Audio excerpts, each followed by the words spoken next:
Salam jumpa kembali bersama dengan saya, penginjil Calvin Renata. Kita bertemu kembali, saudara, di dalam pelayanan Reform Legacy Academy. Hari ini kita masih akan melanjutkan pembicaraan kita di dalam topik besar Post-Reformation Dogmatics. Dan kita telah menyampai seri yang ke-8 di dalam pembahasan tentang Alkitab. Sekaligus ini adalah seri terakhir ya, sebelum nanti di dalam pertemuan berikutnya kita akan mulai masuk di dalam pemikiran bagaimana para teolog Reformation, Post-Reformation berbicara tentang Allah ya, the doctrine of God. Nah, hari ini kita akan berbicara di dalam topik terakhir, kita akan membicarakan tentang satu pergumulan mereka di dalam topik interpretation of the Bible ya. Nah, ini interpretation of the Bible, mentafsirkan Alkitab. Saudara, selain masalah kanon ya, di dalam masa Post-Reformation ini juga menjadi pergumulan, yaitu bagaimana seharusnya Alkitab itu ditafsirkan. Jadi ini merupakan kelanjutan pergumulan daripada masa reformasi, masa sebelumnya. Paling tidak ada 3 topik besar, saudara, yang menjadi pembicaraan, menjadi pergumulan mereka. Yang pertama adalah, siapa yang boleh mentafsirkan kitab suci? Nah, ini juga satu masalah yang sangat sensitif di dalam masa abad ke-17 tersebut ya. Yang kedua adalah, perlu nggak sih orang awam itu membaca kitab suci? Ya. Yang ketiga, bagaimana kitab suci harus ditafsirkan? Nah, saudara, dari 3 pertanyaan ini, semua jawaban itu kira-kira dijawab demikian ya. Siapa yang boleh mentafsirkan kitab suci? Jelas jawabannya pada masa itu adalah Gereja Roma Katolik. Perlukah orang awam membaca kitab suci? Menurut Gereja Roma Katolik tidak perlu ya. Kitab suci itu hanya bacaannya para rohaniwan, para clergy. Dan apalagi ditulis di dalam bahasa Latin yang tidak dimengerti oleh orang awam. Yang ketiga, bagaimana kitab suci harus ditafsirkan? Juga jawabannya sama, saudara, harus sesuai dengan apa yang menjadi pentafsiran Gereja Roma Katolik pada waktu itu. Ya, jadi ini adalah pergumulan tentang mentafsirkan kitab suci di dalam masa itu. Nah, itulah sebabnya para teolog di dalam masa post-reformation ini meneruskan spirit dari pendahulu mereka, bahwa siapa yang boleh mentafsirkan kitab suci ya, tidak harus daripada gereja, meskipun gereja yang benar itu ada mendapatkan prioritas. Perlukah orang awam membaca kitab suci? Harus ya, bukan saja perlu. Itulah sebabnya Martin Luther menerjemahkan Alkitab ke dalam bahasa Jerman dan sebagainya ya. Alkitab itu mulai diterjemahkan. Nah, bagaimana kitab suci harus ditafsirkan? Tentunya melalui satu kaidah-kaidah yang nanti akan kita pelajari di dalam perikop ini ya. Saudara-saudara, itulah sebabnya Johannes Macrovius, seorang teolog reform, mengatakan pentafsiran itu sesuatu yang perlu ya, saudara. Di dalam kita jadi orang percaya, kita berelasi dengan Alkitab, itu tidak bisa terhindarkan kita itu mentafsir ya. Tidak ada orang membaca Alkitab itu murni. Saya tidak mentafsir apa-apa, yang penting saya membaca, itu tidak ada, itu omong kosong, saudara. Setiap orang ketika membaca apapun, termasuk membaca berita, koran ya, itu selalu mentafsir. Manusia itu adalah makhluk yang mentafsir. Tapi problemnya adalah menafsirnya benar apa enggak. Nah, itu yang jadi problem. Sehingga dikatakan bagi mereka ya, para teolog Reformation, Post-Reformation, bahwa pentafsiran itu adalah the vehicle of or means ya, satu sarana, satu media untuk menjelaskan the clarity of Holy Scripture ya, kejelasan dari kitab suci, maksud dari kitab suci. Nah, itulah sebabnya di dalam pemikiran Johannes Macrovius, dia membedakan 2 macam the cause of interpretation ya, penyebab dari interpretation, atau bagaimana interpretation yang baik itu muncul ya, terjadi. Yang pertama, principal cause dia sebut sebagai Holy Spirit, yaitu Roh Kudus. Jadi Roh Kuduslah yang menuntun kita ya, orang percaya tidak selalu harus institusi gereja, tapi anak Tuhan yang betul-betul setia, tunduk dan mau belajar, Roh Kudus itu akan memimpin kita. Nah, tetapi juga ada instrumental cause, penyebab yang sebagai sarana ya, instrumen. Dia sebutkan sebagai the church, gereja ya, dan any one of the faithful, dan siapapun anak-anak Tuhan yang setia. Nah, ini yang membedakan ya. Jadi di dalam pemikiran post-reformation itu membuka satu ruang bahwa Alkitab itu boleh dibaca oleh orang awam, oleh anak Tuhan, ya tidak harus hamba Tuhan, dan mereka boleh mentafsir, tentunya dengan dibekali metode kaidah-kaidah yang benar untuk memahami firman Tuhan, sehingga tidak selalu harus bergantung kepada gereja, meskipun gereja tetap menjadi prioritas ya. Nah ini saudara, di dalam dokumen Synopsis Purioris ya, Theologiae, ini satu dokumen yang dari Jerman ya, sinopsis, ini ngetiknya terbalik. Dikatakan the right of public interpretation of scripture ya, hak untuk mentafsirkan Alkitab secara publik dan menilai kebenaran dari interpretation tersebut di publik ya, do not belong to all, tidak terletak atau tidak dimiliki oleh semua orang, but only to those who have been supplied with both the gifts and the calling of the text. Tapi hanya kepada mereka yang telah diperlengkapi baik oleh karunia maupun panggilan untuk menjalankan tugas tersebut. Jadi saudara sekalian, meskipun orang-orang awam itu diberikan ruang untuk membaca, mentafsir Alkitab, tetapi pentafsiran tersebut harus tetap tunduk kepada orang-orang yang diperlengkapi ya, dalam hal ini adalah hamba Tuhan dan gereja. Jadi post reformation tidak menganjurkan orang awam itu boleh mentafsir semau-maunya sendiri, tidak, tetap harus tunduk kepada orang yang betul-betul dipanggil dan diperlengkapi untuk tugas tersebut ya. Jadi saudara sekalian, hal yang perlu kita ketahui di dalam masa post-reformation ini, ketika mereka mentafsirkan kitab suci, mempelajari kitab suci, pada masa ini juga adalah masa yang disebut dengan masa kebangkitan ya, revival.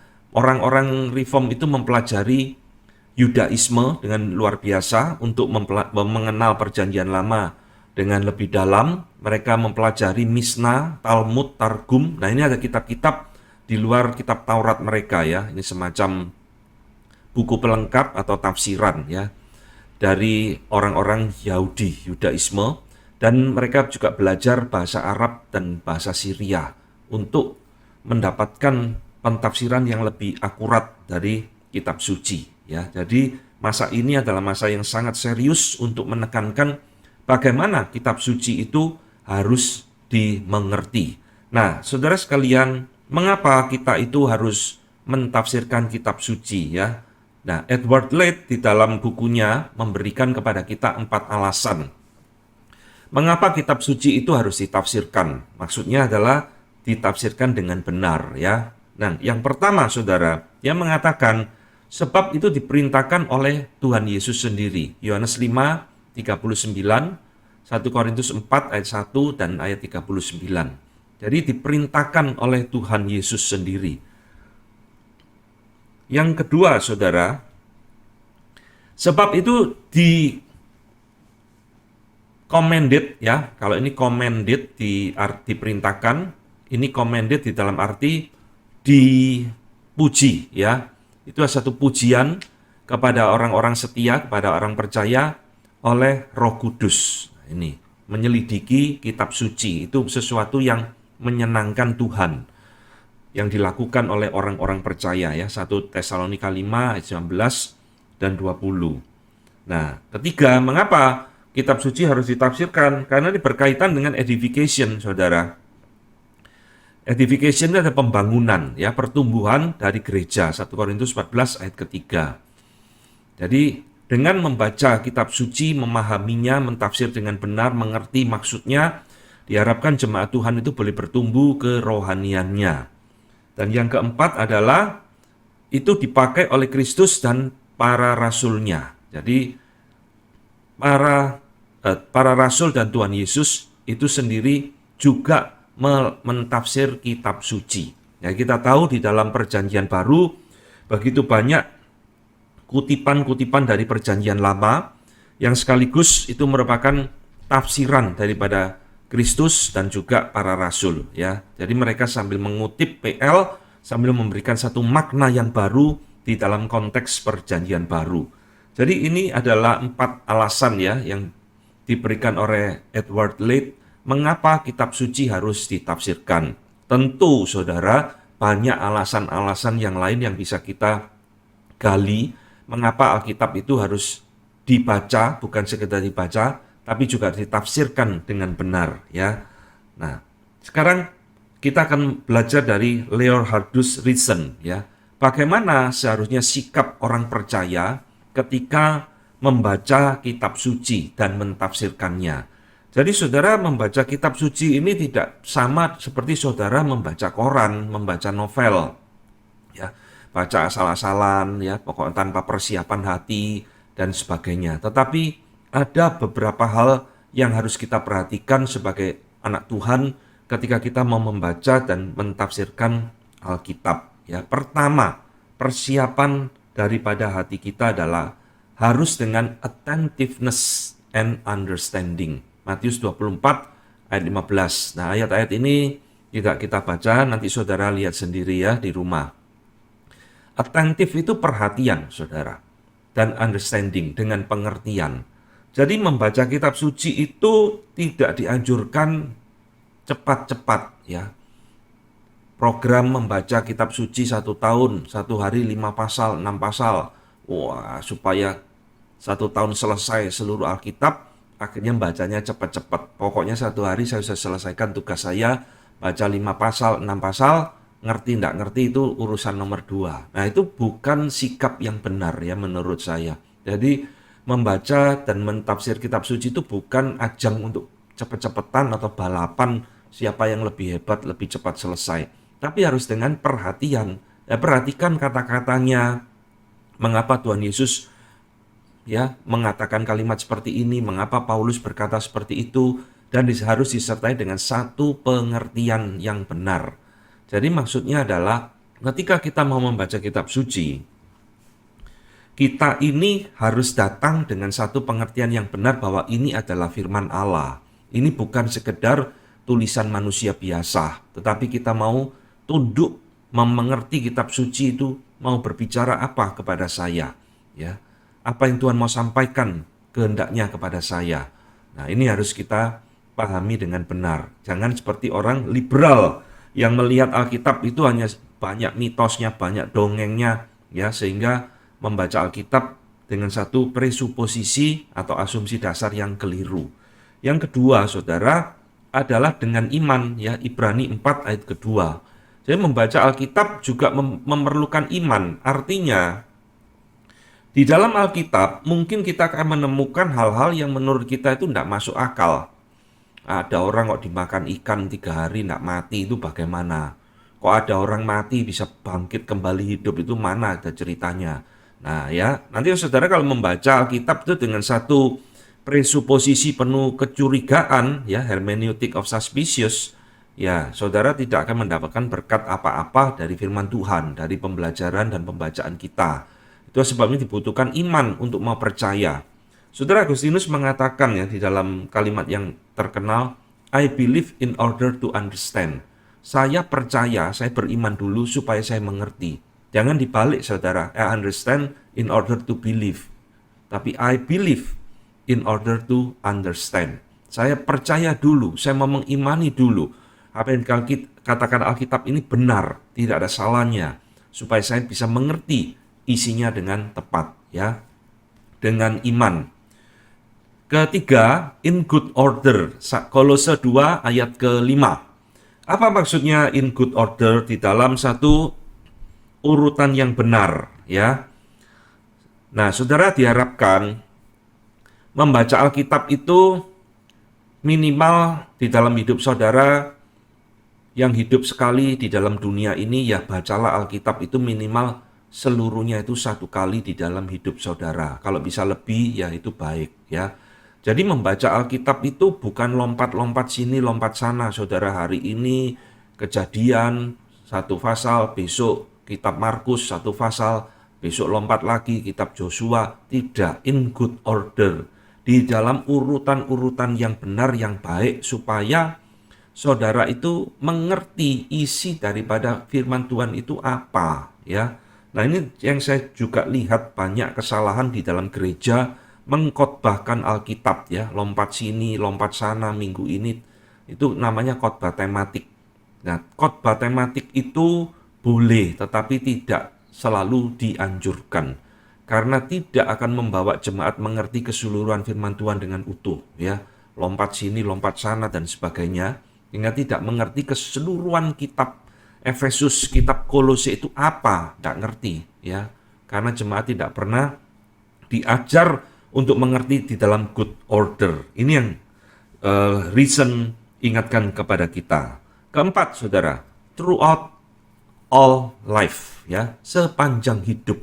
Deuteronomi Ulangan 17 ayat 19. Jadi membaca Alkitab itu, mentafsir Alkitab juga memahaminya bukan hanya ketika kita ada masalah, kita ada problem dalam hidup, lalu baru cari-cari ayatnya yang cocok mana ya untuk mengatasi masalah saya ini.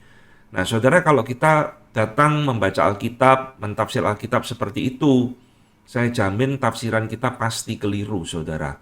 Kita jadikan Alkitab ini seperti buku magic, ya. Ketika ada masalah, baru kita membaca dan mencoba-coba mentafsirkan. Tapi ini harus menjadi kesenangan orang percaya sepanjang hidupnya. Membaca, memahami ya dengan benar, mentafsir dengan benar isi Alkitab. Harus menjadi kesukaan bagi kita. Ya, seperti Yeremia juga ngomong, firman-Mu itu manis seperti madu. Nah, itu menjadi kesenangan bagi kita. Kelima, dia mengatakan earnestly ya, dengan kesungguhan. Dengan satu gairah, dengan satu passion, mau membaca dan mengerti firman Tuhan. Ibrani 2 ayat ke-1. Jadi saudara, jangan membaca Alkitab ini dengan asal-asalan. Dengan sisa-sisa tenaga kita, sudah ngantuk, sudah capek. Hari ini mau baca Alkitab lah, sekalian jadi obat tidur gitu ya. Jangan saudara, jadi persiapkanlah fisik yang baik ya. Hati yang tenang, waktu yang terbaik untuk Tuhan, sediakan itu untuk membaca dan mengerti firman-Nya. Ya, ini earnestly. Dan kelima, ini adalah aplikasinya adalah with obedience, dengan ketaatan. 1 Tesalonika 2 ayat ke-13 ya. Jadi apa yang sudah kita pelajari, kita mengerti, entah itu teguran atau peringatan atau perintah dari Tuhan, ya kita coba menjalankannya di dalam hidup kita, ya, with obedience, ketaatan.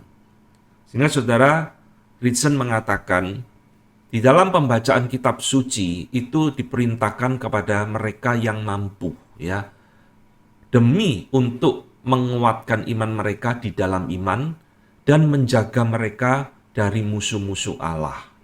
Jadi siapapun mestinya yang sudah bisa membaca dan masih mampu membaca, mestinya harus membaca dan mentafsirkan kitab suci. Jadi inilah saudara bedanya spirit di dalam teologi reform dengan spirit gereja di dalam masa itu, di dalam gereja Roma Katolik ya. Bahwa orang awam itu tidak boleh membaca Alkitab dan tidak dianjurkan membaca Alkitab. Aneh sekali ya saudara. Tetapi dalam spirit reformasi, justru anak-anak Tuhan, jemaat itu diharuskan membaca Alkitab. Supaya iman mereka bertumbuh dengan benar dan menjaga dari musuh-musuh Allah, ya, ajaran-ajaran sesat dan sebagainya. Nah, bagaimana dengan anak kita yang belum mampu membaca? Yaitu tugasnya orang tua, ya saudara, untuk membacakan, menceritakan kisah-kisah Alkitab kepada mereka. Nah, saudara, ini adalah beberapa nasihat ya, alasan mengapa Alkitab harus ditafsirkan dan bagaimana sikap kita ketika kita membaca dan mentafsirkan Alkitab ya. Nah, problem utama saudara di dalam kita membaca dan mentafsirkan Alkitab itu dinyatakan oleh para teolog post-reformation demikian ya. Jadi problemnya itu bukan sekedar moving from the text to contemporary preaching. Jadi problemnya itu bukan sekedar memindahkan dari Alkitab untuk dikhotbahkan, tetapi juga ada problem yang terbesar, moving from the text to the doctrinal statement. Nah ini saudara, bagaimana dari ayat-ayat di dalam Alkitab yang dibaca, yang ditafsir dengan benar, sekarang itu dirumuskan menjadi statement doktrinal, bahkan menjadi satu theological system, sistem teologi yang solid, yang benar, yang back to the Bible. Nah ini adalah problem utamanya. Jadi tujuan kita itu membaca dan mentafsirkan Alkitab, saudara, bukan hanya sekedar kita, saya diberkati, saya dihibur, ya. Harus lebih dari itu, kita memahami firman Tuhan itu menjadi sesuatu doktrinal di dalam hidup kita dan bagi gereja khususnya, ya. Membentuk satu kerangka sistem teologi yang kuat di dalam hidup kita sebagai orang percaya. Bagaimana pengenalan saya tentang Allah? Bertumbuh enggak, saudara, ketika kita membaca Alkitab? Ya, bagaimana pemahaman kita tentang Kristus, tentang Roh Kudus? Bagaimana pemahaman kita tentang keselamatan dan sebagainya? Nah, itu semua harus menjadi satu progres di dalam hidup orang percaya ketika kita itu membaca dan memahami firman Tuhan dengan benar, ya. Jadi bukan membaca Alkitab itu bukan sekedar saya dihibur, saya dikuatkan, ya, saya diteguhkan dan sebagainya, tapi harus membentuk dan merubah cara berpikir kita, doktrinal kita, theological kita tentang iman kita, ya. Nah, ini yang jarang sekali dipikirkan, ya. Banyak orang membaca Alkitab lalu coba-coba tafsir-tafsir hanya untuk ramal-ramal, hanya untuk jadi penghiburan bagi kita dan sebagainya, tapi pengenalannya kepada Allah itu sama sekali tidak bertumbuh. Berarti ada sesuatu yang keliru ketika kita membaca dan memahami firman Tuhan. Nah, ini sekarang saya akan berikan, ya, beberapa prinsip-prinsip penting di dalam masa post-reformation ini dari berbagai sumber untuk mentafsirkan kitab suci. Jadi guidance-nya apa? Normanya apa? Prinsipnya apa? Ya, kita akan belajar beberapa hal, saudara. Yang pertama, Reform ortodoksi, ya, termasuk juga para reformator, berpegang pada literal univalent sense. Arti yang bersifat literal, hurufiah, yang univalent. Univalent ini berarti kesatuan makna. Nanti ada polyvalent, itu makna yang berganda, ya. Jadi ini prinsip pertama, Reform itu percaya di dalam semua Alkitab itu artinya itu bersifat literal univalent sense. Nah, saudara harus mengerti kenapa kok Reform ortodoksi dan para reformator berpegang kepada prinsip ini. Arti dari sebuah teks, sebuah ayat itu bersifat hurufiah dan cuma satu, ya, univalent, arti yang satu. Karena saudara, di dalam masa sebelumnya, abad pertengahan dan gereja mula-mula sampai abad pertengahan, orang-orang itu mentafsirkan Alkitab dengan metode yang disebut dengan quadrigra, ya. Qua itu 4, ya. 4 lapis makna. Jadi di dalam masa abad pertengahan, sebuah teks atau sebuah perikop itu selalu ditafsirkan ada 4 macam arti di dalamnya, ya. Pertama, literal meaning, arti hurufiah. Nah, arti hurufiah ini dianggap arti yang paling rendah justru. Maka orang harus mencari arti yang lebih dalam dari teks atau perikop tersebut, ya. Yaitu yang disebut dengan moral meaning, tropological, bahasa teologisnya. Apa arti moral dari teks tersebut bagi saya? Ya. Moral dia berarti sesuatu kebaikan-kebaikan dan sebagainya. Nah, yang ketiga, tidak cukup berhenti di dalam moral meaning.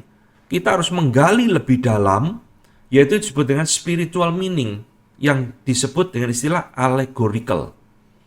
Makna rohani dari ayat ini itu apa? Dari perikop kisah ini itu apa? Dirohanikan, saudara. Yang disebut dengan metode alegori. Dan yang keempat adalah eschatological meaning, anagogical. Jadi makna akhir zaman daripada perikop ini itu berbicara apa tentang eskatologi atau doktrin akhir zaman. Ya, jadi saudara, di dalam masa abad pertengahan, gereja itu dan semua teolog ya, termasuk ya Bapak Gereja Agustinus dan kawan-kawannya, itu selalu mentafsir Alkitab di dalam 4 makna ini, saudara. Nah, Reform dan Post-Reformation kembali mengajak bahwa di dalam teks Alkitab, arti yang utama itu terletak pada literal meaning, ya, makna hurufiah, apa yang nampak, apa yang ada di dalam teks tersebut. Nah, ini yang diutamakan di dalam Reform Ortodoksi, ya. William Whittaker misalnya ya mengatakan, kita setuju bahwa ada hal-hal ya yang kita sebut sebagai alegori, anagoge itu tadi ya, dan tropologi di dalam Alkitab. Itu benar ya. Ada itu memang saudara. Tetapi dia mengatakan pada saat yang sama kita menyangkali bahwa ada banyak arti di dalam Alkitab. Nah ini, we deny that there are many and various senses.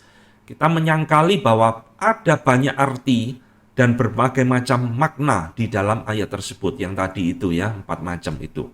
Kita setuju, kita menegaskan bahwa hanya ada satu arti yang benar, arti yang pantas, dan arti yang sesungguhnya dari kitab suci yang muncul dari perkataan-perkataan atau ayat-ayat yang dimengerti dengan benar, ya, rightly understood, which we call the literal meaning, yang kita sebut sebagai makna secara literal, hurufiah. Nah, ini ya prinsipnya di situ. Kita tidak menyangkali, saudara, ada unsur alegori di dalam Alkitab, khususnya nanti kalau kita belajar tentang perumpamaan Tuhan Yesus dan sebagainya, itu ada. Tetapi makna di balik sebuah perikop itu sebenarnya cuma ada satu arti yang Tuhan Yesus mau sampaikan. Nah, ini juga sama, saudara. Dikatakan oleh Francis Turretin ya di dalam bukunya bahwa Holy Scripture, kitab suci, has only one true and genuine sense. Hanya memiliki satu arti yang benar dan arti yang sesungguhnya. Nah, ini problemnya di dalam mentafsirkan Alkitab, ya ini berusaha menemukan true sense, genuine sense-nya itu apa. Nah, ini tentu harus melalui satu kaidah-kaidah yang seakurat mungkin ya. Alkitab jangan ditafsirkan semau-mau kita, sesuka hati kita, menurut perasaan kita dan sebagainya. Sehingga saudara, bagaimana kalau kita menemukan sebuah ayat yang seolah-olah tidak literal? Tadi kan menekankan arti literal. Nah, sekarang kalau ada kata-kata yang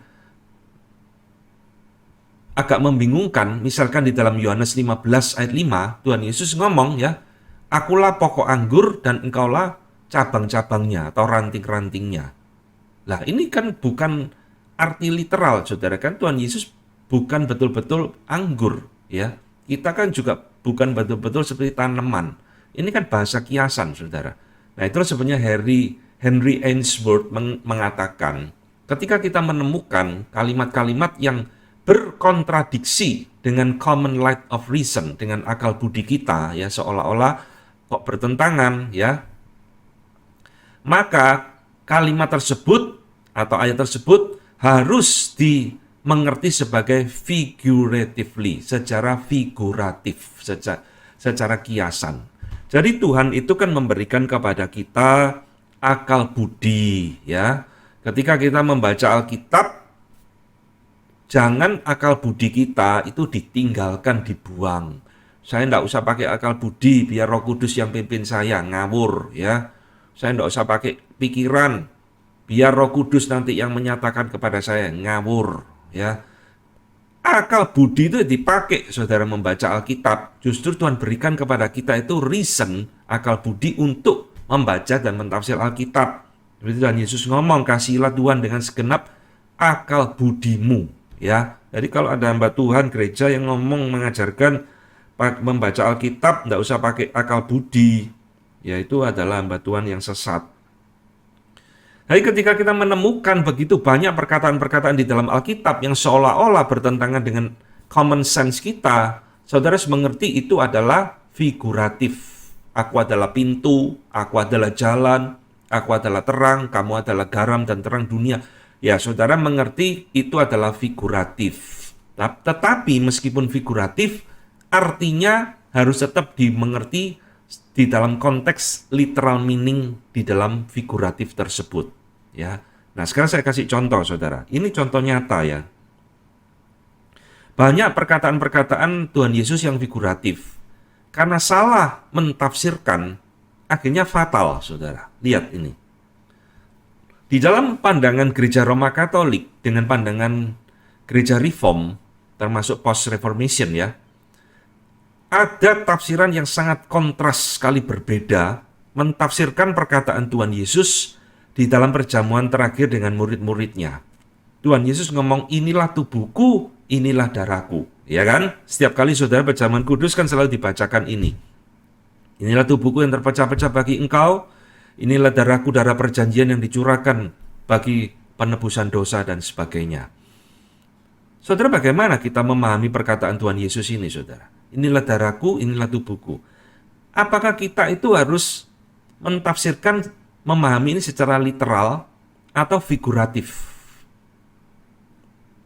Kalau saudara tafsirkan ini secara literal, ya saudara jatuh kepada tafsiran gereja Roma Katolik transubstansi, yang percaya bahwa roti dan anggur itu betul-betul tubuh dan darah Yesus, ya, yang berubah dari roti jadi tubuh, anggur berubah jadi darah. Tetapi dalam pandangan Reform memahami ini adalah figuratif. Bukan betul-betul roti itu berubah jadi tubuh, bukan betul-betul anggur itu berubah jadi darah, tapi ini simbolisme, ya, figuratif. Tuhan Yesus menyimbolkan anggur itu sebagai darahnya, dan roti itu sebagai tubuhnya. Nah, itulah sebabnya ya, kita tidak menerima doktrin transubstansi. Roti ya tetap roti, anggur ya tetap anggur. Tidak ada roti kok berubah jadi tubuh manusia, lalu anggur berubah jadi darah manusia. Nah, ini yang harus kita pahami. Jadi saudara hati-hati.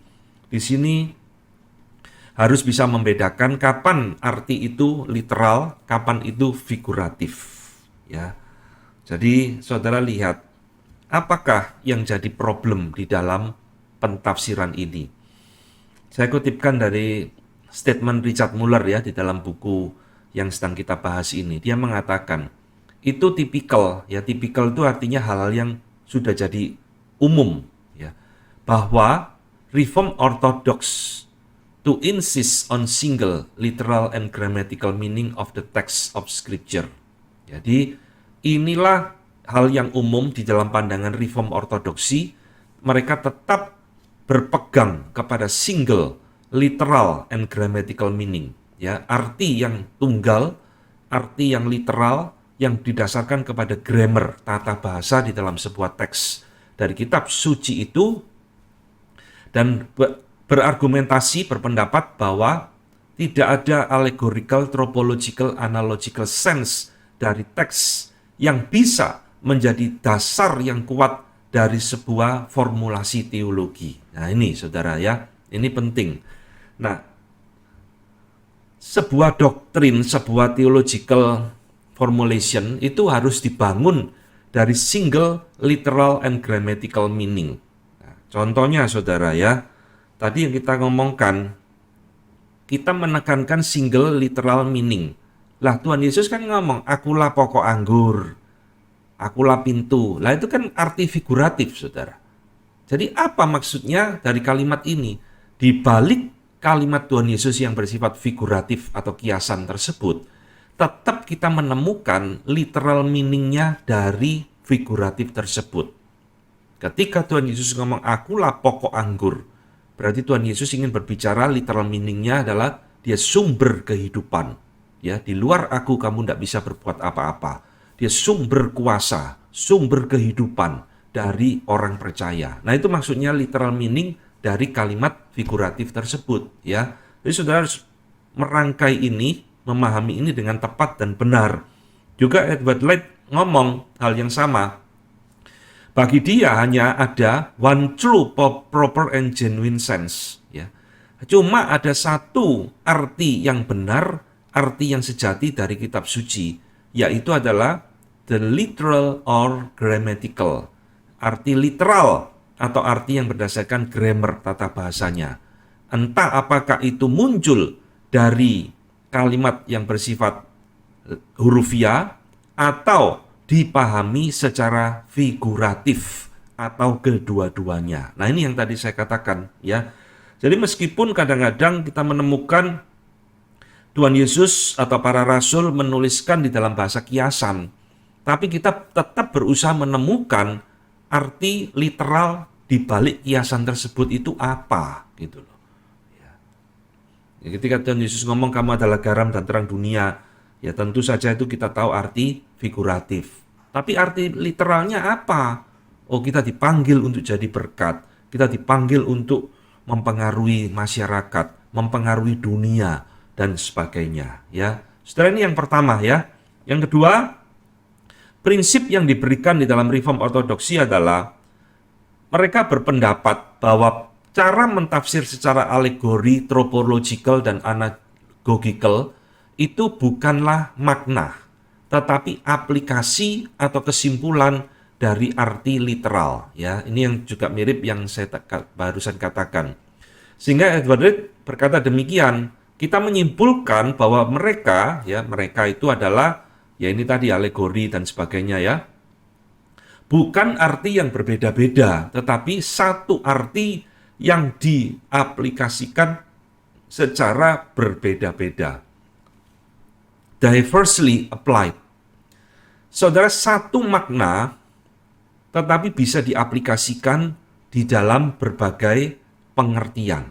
Ini yang mau disampaikan ya. Yang tadi saya katakan, kamu adalah garam dan terang dunia. Itu jelas figuratif. Tapi arti literalnya bisa diaplikasikan bermacam-macam ya. Bisa artinya kita harus menggarami dunia, kita harus menerangi dunia, kita harus mempengaruhi dunia, dan sebagainya. Sehingga William Whittaker juga mengatakan yang sama ya.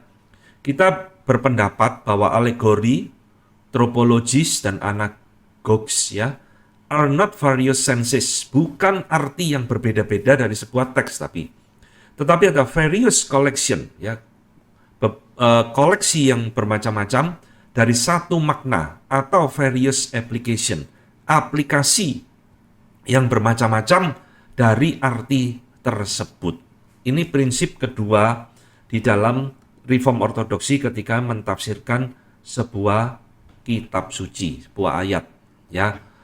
Jadi saudara mengerti sekarang ya, di dalam membaca Alkitab saudara membedakan ada teks yang bersifat hurufiah, tapi juga banyak ayat-ayat yang bersifat figuratif.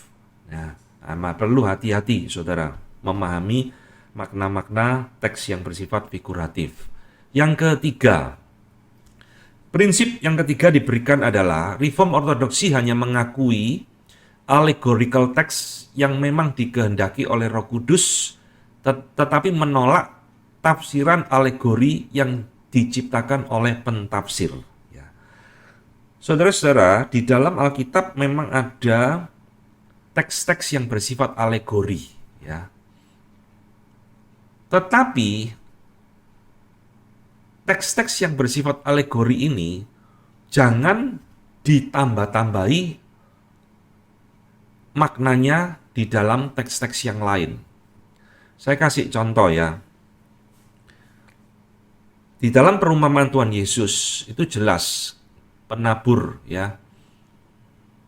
Orang yang menabur itu adalah Allah dan sebagainya, tanah itu siapa ya. Itu alegori, Saudara. Tafsiran alegori itu tafsiran setiap detail di dalam ayat itu menunjuk kepada objek yang lain ya. Tetapi tidak semua ayat-ayat itu harus ditafsirkan sebagai alegori. Ini tidak boleh. Alegori rekayasa, alegori ciptaan pentafsir. Misal, saya kasih contoh. banyak saya temukan pendeta mengkhotbahkan Tuhan Yesus menenangkan ombak secara alegori. Oh, saudara-saudara, ombak itu adalah gelombang kehidupan kita, ya.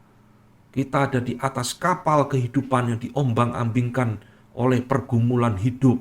Tapi Tuhan Yesus menenangkan badai kehidupan. Nah, itu alegori, saudara. Ayat itu tidak untuk ditafsirkan seperti itu. Ya, itu tidak boleh mentafsir Alkitab seperti itu. Jadi di dalam alegori ini ada unsur cocok logi, dicocok-cocokkan. Ya. Lazarus dibangkitkan dari kematian, lalu ditafsirkan, inilah kebangkitan rohani, orang dari mati rohani, bangkit secara rohani oleh Tuhan Yesus. Itu bukan. Tuhan Yesus tidak berbicara tentang hal itu. Ya, itu betul-betul kebangkitan fisik dari Lazarus yang mati. Jadi saudara hati-hati ya, jangan mentafsirkan Alkitab pakai cocok logi alegori ini. Nanti bahaya saudara. Ya, kita bisa tersesat memahami sebuah perikop dan jadi doktrin yang baru yang menyeleweng dari firman Tuhan. Nah ini sebabnya Benedict Pichet mengatakan, di dalam mentafsirkan kitab suci, nah ini, alegori itu jangan dicari di segala tempat. Nah ini nasihat yang penting ya. Alegori jangan dicari di dalam segala tempat atau setiap tempat. Kita tidak boleh terburu-buru ya, berpaling dari literal sense. Tetapi hanya ketika itu berlawanan dengan analogy of faith, nanti saya akan jelaskan apa itu analogy of faith ya, dan menawarkan sesuatu absurd yang meaning, barulah mungkin itu ditafsirkan secara alegori ya. Jadi alegori ini terbatas, saudara. Terbatasnya apa? Ya terbatas yang dinyatakan oleh Roh Kudus kepada kita. Ya, tadi saya kasih contoh perumpamaan Tuhan Yesus itu ada 3 perumpamaan yang alegori ya, termasuk ilalang dan gandum. Ya. Ladang itu adalah dunia. Ilalang itu adalah orang yang tidak percaya. Gandum itu adalah orang pilihan. Ya, penuai-penuai itu adalah para malaikat. Musim panen itu nanti akhir zaman. Nah, itu alegori, saudara. Karena Tuhan Yesus sendiri yang mengajarkan kepada kita. Tapi yang tidak diajarkan di dalam Alkitab jangan dialegorikan. Nah, itu intinya di situ. Ya, kalau nanti saudara alegorikan, bisa kacau Alkitab ini, saudara, tafsirannya. Ya, nah ini prinsip guidance yang ketiga yang diberikan. Keempat, saudara harus ingat, arti sebuah teks di dalam mentafsirkan jangan dicomot, jangan dilepaskan dari konteksnya. Nah ini kesalahan yang sering kita temukan di dalam banyak hal, ya banyak khotbah-khotbah dan sebagainya. Asal comot ayat, pokoknya dicocokkan dengan maunya dia, lalu ambil ayat, comot dari konteksnya. Misal ya, 1 Petrus 4 ayat ke-8. Tetapi yang terutama, kasihilah sungguh-sungguh seorang akan yang lain, sebab kasih menutupi banyak sekali dosa. Nah ini saudara mentafsirkan apa ini saudara? Kasih menutupi banyak sekali dosa. Oh kalau saya sudah berbuat dosa, ya, lalu saya mengasihi, ya, berikan persembahan, rajin pelayanan, nah dosa saya akan terhapus. Kan bisa ditafsirkan seperti itu. Kalau kita keliru mentafsirkan ayat ini lepas dari konteksnya. Ya, itu sebabnya William Whittaker mengingatkan ya. Occasion ya peristiwa, scope, ruang lingkup dan konteks daripada ayat tersebut menunjukkan bahwa subjek daripada ayat ini is not justification before God. Ayat ini bukan berbicara tentang pembenaran iman di hadapan Tuhan, saudara. Bukan. Jadi kalau saudara gak membaca ayat-ayat ini di dalam perikopnya, saudara tafsirkan kasih menutupi banyak sekali dosa. Oh seolah-olah dengan berbuat kasih, saya bisa dibenarkan di hadapan Tuhan. Dosa saya diampuni, ya justification. Bukan. Tapi ini berbicara tentang fraternal love, ya kasih Bapa, ya yang mengampuni banyak kesalahan. Maksudnya seperti itu. Kalau ada orang yang bersalah kepada kamu, ya ini nasihatnya Petrus ya, Kamu harus belajar ngampuni, sebab kasih itu menutupi banyak sekali dosa. Bukan bicara tentang pembenaran, ya. Ini salah satu contoh ya, termasuk di dalam Petrus itu yang saya ingat adalah Tuhan tidak pernah melupakan janjinya. Wah, Tuhan tidak pernah lalai akan janjinya. Nah, ayat itu juga sering saudara dipakai, dicomot di luar konteksnya. Wah, ini lihat saudara, Tuhan tidak pernah melupakan janjinya kepada kita. Ya memang Tuhan tidak pernah melupakan janjinya kepada kita. Tapi ayat itu, saya lupa ya tempatnya, tapi nanti saudara cari sendiri. Ayat itu berbicara tentang kedatangan Tuhan yang kedua kali. Tuhan tidak pernah lupa, Tuhan tidak pernah lalai melupakan janjinya dia akan datang untuk kedua kalinya. Itu konteksnya bicara tentang second coming of Christ, bukan bicara sembarangan, ya. Contoh lain lagi yang sering saya temukan adalah di dalam 1 Korintus pasal yang ke-13 ya, yang dikatakan bahwa pencobaan-pencobaan yang kamu alami, pencobaan yang biasa, yang tidak akan melebihi kekuatanmu ya. Lalu ini ayat dipakai secara global. Pokoknya semua pencobaan tidak melebihi kekuatan kita ya. Nah, ini ayat yang dipakai orang Kristen tidak mungkin bisa bunuh diri. Nanti lihat video-video saya ya. Nah, saudara, apa konteksnya Paulus ngomong ayat itu? Pencobaan-pencobaan yang kamu alami ada pencobaan biasa. Itu konteksnya adalah tentang makanan berhala. Orang Korintus itu tanya, boleh nggak orang Kristen makan persembahan berhala? Gitu loh. Yang sudah habis dipersembahkan kepada dewa-dewa lalu dijual di pasar, kita boleh nggak makan? Kita boleh nggak beli? Nah itu Paulus jawabnya seperti itu, ya. Jadi konteksnya itu penting sekali, saudara. Contoh lain lagi, Tuhan Yesus ngomong, 2-3 orang berkumpul, aku ada di situ, aku hadir di tengah-tengah mereka. Ini ayat seringkali dipakai jadi persekutuan doa. Pokoknya ada 2-3 orang kumpul, Tuhan Yesus hadir di tengah-tengah perkumpulan kita, saudara. Loh, baca konteksnya, saudara. Itu bukan ngomong tentang ibadah, itu ngomong tentang penghakiman, ngomong tentang bagaimana kita itu memberikan judgment ya kepada orang yang bersalah. 2-3 orang yang hadir ya, di situ aku hadir di tengah-tengah mereka. Nah itu saudara ya, masih banyak contoh-contoh Alkitab seringkali dikeluarkan dari konteksnya. Jadi saudara, mentafsir Alkitab itu jangan membuang konteks. Ini paling fatal saudara, bisa sesat. Pelajari, maka tadi Leonhardus Research kan mengatakan harus atentif, perhatian, serius membaca. Ini bicara tentang apa konteksnya ya. Yang kelima sekarang, prinsip di dalam reformasi adalah perjanjian baru adalah pentafsir perjanjian lama. Nah ini ya, ada begitu banyak kutipan dari perjanjian lama di dalam perjanjian baru. Itu kira-kira lebih dari 300 ayat, saudara. Jadi perjanjian baru ini seringkali menerangi, memberikan makna, mentafsirkan perjanjian lama yang mungkin bagi kita tidak terlalu jelas.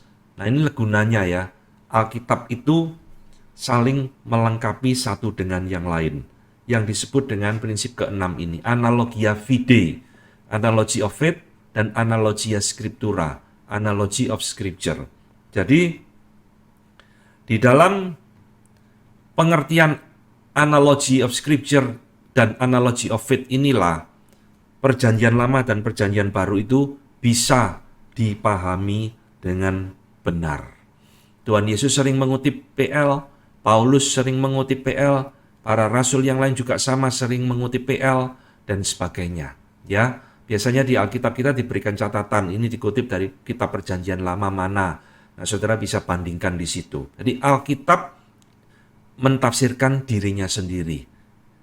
Scripture interpreted by himself. Ini prinsip pentafsiran di dalam teologi reform. Ya, jadi saudara lihat pertanyaannya yang kembali ke topik tadi di atas. Ya, kenapa teologi reform menolak tafsiran perjamuan kudus transubstansi milik Roma Katolik dan konsubstansi milik gereja Lutheran, ya. Nah, jawabannya bisa kita temukan salah satu dalam perkataan William Whittaker. Dia mengatakan, pertama, analogi iman mengajarkan bahwa Kristus memiliki tubuh seperti kita, ya. Sekarang tubuh itu tidak tersembunyi di dalam roti, tidak juga ada di dalam roti tersebut. Nah, ini maksudnya tidak berubah jadi roti itu tidak berubah jadi tubuh, ya, dan tubuh itu juga roti itu juga tidak ada tinggal di dalam roti, di dalam tubuh Yesus. Pandangan konsubstansi. Kedua, analogy of faith juga mengajarkan kepada kita bahwa Kristus ada di surga sekarang. Dia akan naik ke surga dengan tubuhnya, saudara. Itulah sebabnya dia tidak ada di dalam tubuh bersama dengan roti atau di dalam roti, ya. Ketiga, analogy of faith juga mengajarkan kepada kita bahwa Kristus akan datang untuk menghakimi dari surga, bukan dari roti, ya, atau bukan dari meja perjamuan. Jadi inilah prinsip-prinsip contoh bagaimana kita menggunakan analogy of faith dan analogy of scripture untuk memahami sebuah ayat-ayat yang dirasa sulit. Kenapa roti dan anggur itu bukan tubuh Kristus? Kan tubuh Kristus itu sama seperti kita, saudara. Ya, tubuh yang tidak maha hadir. Ketika dia naik di surga, ya sudah tubuhnya di surga. Tidak lantas tubuh itu juga berubah, roti itu berubah jadi tubuh, atau anggur itu berubah jadi darah. Ya anggur, roti ya roti. Itu kan dua unsur yang berbeda, tubuh dengan roti, darah dengan anggur. Ya, tidak bisa saling berubah satu dengan yang lain. Ya. Nah, ini. Jadi analogia fide dan analogia scriptura didasarkan kepada satu asumsi, satu presuposisi, scripture cannot contradict itself. Alkitab tidak bisa berkontradiksi, bertentangan dengan dirinya sendiri, dan prinsip kedua, presuposisi kedua adalah scripture interprets by itself. Kitab suci itu ditafsirkan oleh dirinya sendiri, ya. Ini prinsip penting, saudara, di dalam kita mentafsir Alkitab. Nah, ada unsur logika dan akal budi. Ini yang tadi sudah saya singgung.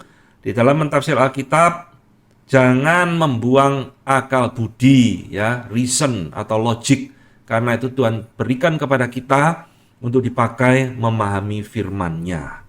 Nah, saudara sekalian, di dalam mentafsir kitab suci, para teolog di dalam masa post-reformation ini juga sadar, ya, ada satu problem yang disebut dengan problem dicta probantia atau proof text, yaitu satu kecenderungan seseorang atau gereja atau denominasi memakai sebuah ayat untuk jadi bukti, proof text, ya, menjadi dasar, menjadi bukti suatu doktrin. Padahal teks tersebut artinya bukan seperti itu.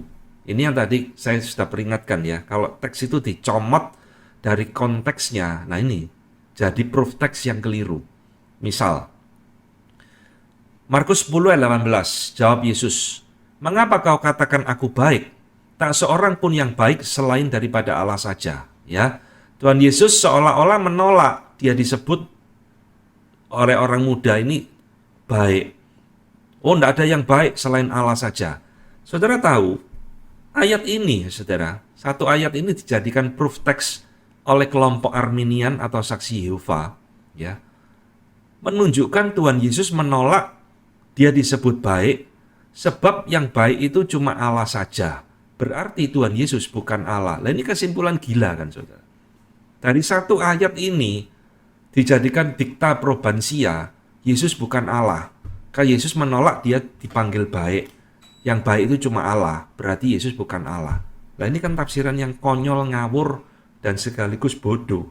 Ya, contoh lain. 1 Timotius 3:15, Paulus ngomong, "Jadi jika aku terlambat, sudahlah engkau tahu bagaimana orang harus hidup sebagai keluarga Allah.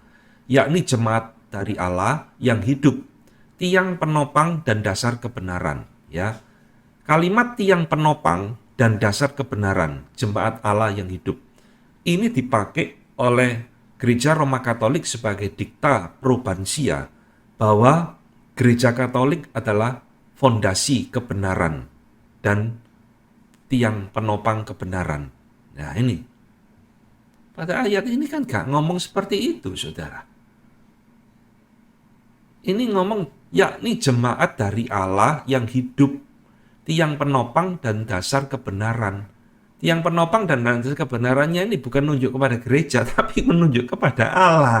Ya, ini tafsiran yang konyol, saudara. Ya, sehingga Matthew Poole mengatakan, gereja disebut the pillar and the basis or seal of truth. Gereja disebut sebagai pilar, dasar, materai, kebenaran. Sebab itu the truth of God's are published, supported, and defended. Sebab itulah kebenarannya Allah yang diberitakan, yang dibela, dan seterusnya. Ya, jadi bukan kebenarannya gereja, kebenarannya Allah itu sendiri. Leonardus Risen juga ngomong, gereja adalah pillar of truth di dalam konteks sebagai hamba, sebagai penjaga, bukan sebagai norma kebenaran itu sendiri. Nah ini loh, saudara. Ya. Jadi Richard Muller mengatakan, kenapa kok ini bisa terjadi? Nah ini saudara penting, perhatikan. Isu di sini, ya, dikta probansia ini, kenapa kok sering dipakai ayat dicomot sini sana untuk jadi dasar doktrin tertentu? Ya, masalahnya di sini adalah bahwa yang disebut dengan dikta probansia ini muncul bukan dari exegetical yang semena-mena, ya, tetapi dari out of accepted exegetical and theological methods of the time. Maksudnya gini, saudara. Ini dikta probansia ini muncul bukan dari exegesis yang ngawur-ngawuran, ya, sekedar exegesis yang ngawur-ngawuran, tetapi dari accepted exegetical and theological methods. Cara mentafsir exegetical yang sudah diterima di dalam zaman itu. Artinya cara eksegesisnya ini sudah keliru. Cara mentafsir di dalam zaman itu salah. Sehingga ayat-ayat itu dicomot untuk mendukung pandangan yang diinginkan, ya, of the time pada masa itu. Nah ini bahayanya, saudara. Jadi itulah sebabnya, ya, cara kita mengeksegesis harus benar, harus tepat supaya mendapatkan makna yang sesungguhnya. Terakhir, nomor 8. Prinsip yang diberikan itu William Whittaker mengingatkan kepada kita. Ada momennya, ya, kita tidak mengerti sebuah perikop, sebuah ayat yang kita baca. Maka kita perlu konsultasi dengan ahli eksegesis yang lainnya. Khususnya melalui membaca buku-buku tafsiran. Nah ini saudara penting, ya. Saya ingatkan, ya, membaca Alkitab, mentafsir Alkitab. Ingat baik-baik. Jangan sok keminter. Saya ulangi. Jangan sok keminter, saudara. Wah, kita nggak perlu buku tafsiran. Tafsiran itu kan tulisan manusia. Biar Roh Kudus sendiri yang memimpin kita, membukakan pikiran kita, mencerahkan kita. Ya itu nanti jadinya bidat itu semua dari situ, saudara. Nggak mau belajar. Tafsir-tafsir semau-maunya sendiri, ya. Tuhan itu sudah menyediakan teolog-teolog yang penting, yang dipakai oleh Tuhan, yang ajarannya bagus, yang diberikan karunia menuliskan begitu banyak buku-buku tafsiran, supaya kita baca. Oh, saya nggak ngerti bahasa Inggris, Pak. Sudah banyak diterjemahkan bahasa Indonesia kok. Saudara harus baca, ya, supaya jangan tafsirkan ngawur-ngawuran. Nah ini nasihat yang penting sekali, ya. Ingat, jangan sok keminter. Nah, saya akan mengakhiri materi kita pada hari ini dengan beberapa kesimpulan yang saya simpulkan, ya, dari materi kita. Pertama, doktrin kitab suci yang diajarkan oleh Reform Ortodoksi, yaitu masa post-Reformation ini, itu sejalan, saudara, harmonis dengan teolog pada masa abad pertengahan yang berpegang pada tradition one. Ini sudah saya pernah ajarkan di materi sebelumnya ya, ada tradition 1, tradition 2, dan tradition 0. Apa maksudnya ya, saudara lihat sendiri. Dan khususnya dengan para reformator. Jadi di dalam cara mentafsir post-reformation itu tidak bertentangan dengan para reformator. Ya, sama prinsipnya. Kesimpulan kedua, Reform ortodoksi menekankan kepada literal sense di dalam mentafsir kitab suci. Ya, alegori dan tropological dan analogical sense hanya sebatas yang tercatat dalam kitab suci. Ini yang tadi saya ulang-ulang ya, saudara ya. Literal sense adalah prioritas utama. Ya.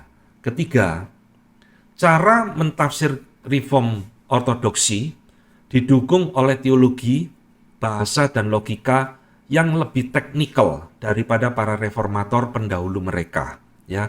Tapi sekaligus ini merupakan perkembangan, development dari masa Renaissance dan masa reformasi. Ini yang saya tekankan di dalam pertemuan pertama ya, bahwa reform ortodoksi itu dipengaruhi oleh reform scholasticism, sehingga cara mereka berteologi itu lebih rumit, lebih teknikal, ya, lebih jelimet daripada para reformator. Tapi sekaligus lebih berkembang, saudara, karena teologi mereka itu lebih sistematis. Nah, ini yang saudara harus ingat.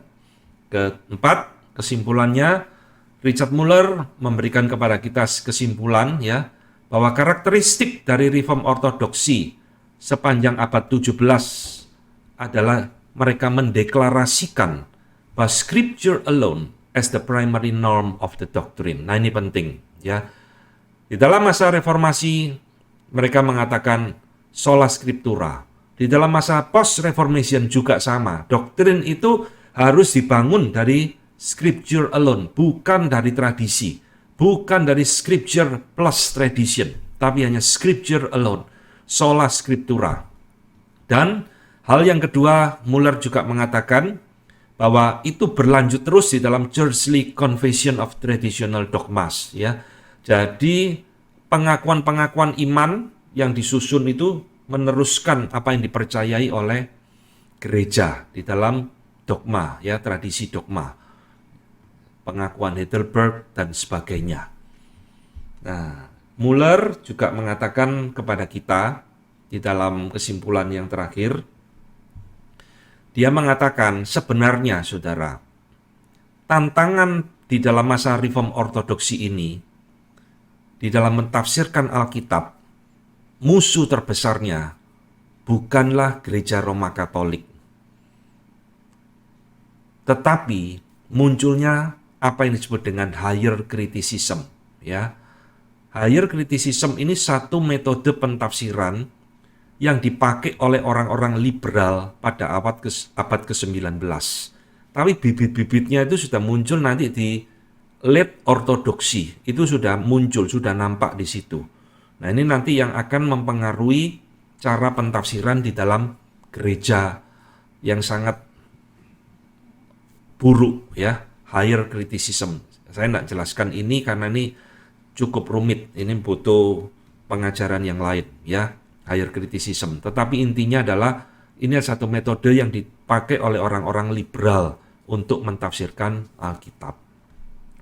Nah, saudara, sampai di sini ya pelajaran kita tentang Scripture.